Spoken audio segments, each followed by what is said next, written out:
Making turn-based video games is actually quite easy. There's just a few elements that you need to understand and take hold of, and you can implement turn-based battle mechanics relatively quickly. So let's briefly analyze and understand what turn-based battle mechanics are.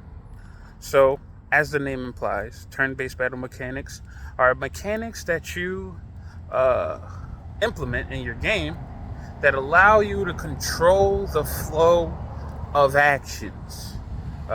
You want the want to allow the user to have a little bit of time to strategize before executing any event, and you want to ultimately give a intense type of game that only increases in intensity as your strategy changes, not necessarily based upon how fast actions are taking place.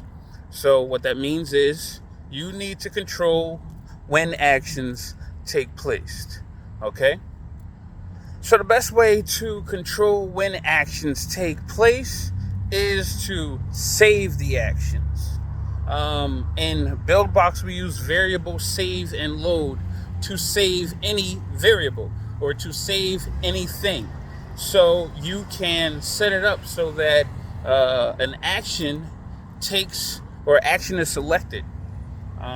This could be movement. This can be animation. This can be spawning of an object. This can be anything. But you control that action. And then what you want to do is, instead of executing the action immediately, when it comes to BuildBox and its nodes, you can directly connect a node from one node to another node. Well, in this case, you're going to take and connect the action taken, such as a button press or an animation or a trigger of some sort. You're going to directly connect that to the variable save method. Okay, a variable save node is basically going to take and create a name, a variable. You select the name, so it could be a letter, as simple as a letter, or it could be an entire name. If you have been using any programming languages, all of the typical string naming conventions are allowed to be used when it comes to the variable save method of your choice.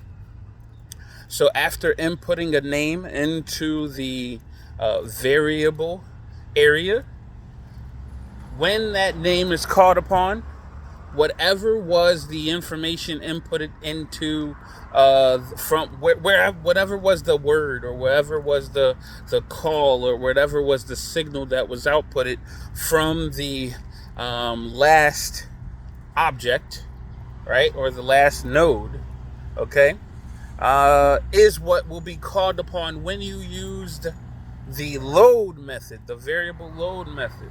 Okay, so a variable load, a variable load node is simply going to load the last time that variable was saved and what was inside that variable at the time.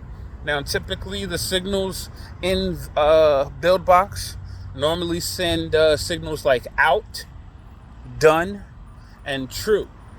If you want anything more advanced, such as numbers, like data, like real data that you can use, then you are going to have to make some adjustments to the code. And if you want to know how to make those adjustments, I'll post a link in the description to that specific video that shows you how to add to what variable save and load can do. Okay, so you take and place this variable load in another section of your game, basically when you want the action to occur. You didn't want it to happen immediately, so you have to place it in a scene where you do want the action to take place. And then after you place the load there, or the node there that is supposed to load the variable that you saved, right? You're then going to take and specify what happens once it gets that information. So basically, if it says true, then the actions are going to take place, whether it be, once again, an animation, spawning, what else? Animation, spawning, label, numbers to come up, something of that nature. Whatever it is that works for you, whatever it is that you are looking for, you can use that. You can showcase that in that area. What I like to do, or what I'm doing for my current game, my small game project that I'm working on, trying to release by the end of the week, is there is a phase where you select the direction that you want to go in. So I'll call this the direction screen, or direction select screen. And in the direction select screen is when you select where you're going to go. Next, another screen shows up, or another screen UI shows up, and this is where you will select the attack. So you select the attack that you want to use, and then both of these are saved in differing variable save and load variables, right? Next after that is the direction you want to attack in. I haven't implemented that yet because I forgot, to be honest with you, but I'm working on it right now. When I get back home, that's the next phase that has to happen. So the direction of the action, meaning in what direction do you want to punch and what direction do you want to fire a blast, that will be saved. And then lastly is the execution phase. Now in my execution phase, currently what is taking place is only the direction that you have selected, because I don't really have the other things able to be selected just yet. But I'm looking forward to implementing that in the game.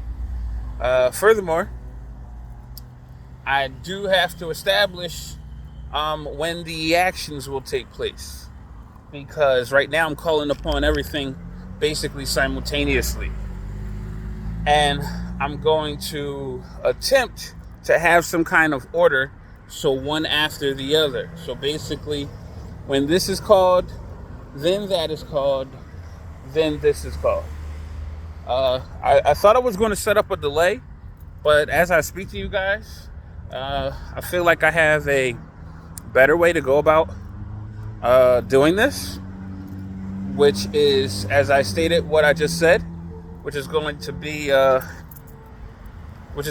me implementing one thing to take place after the other thing. So we'll see how that goes. We'll actually probably even see which is a better method. Is it having a delay, or is it having one thing trigger the other thing, which will be easier to implement? That's really the importance. And if you don't want to miss out on that, you know exactly what to do. I'll see you later.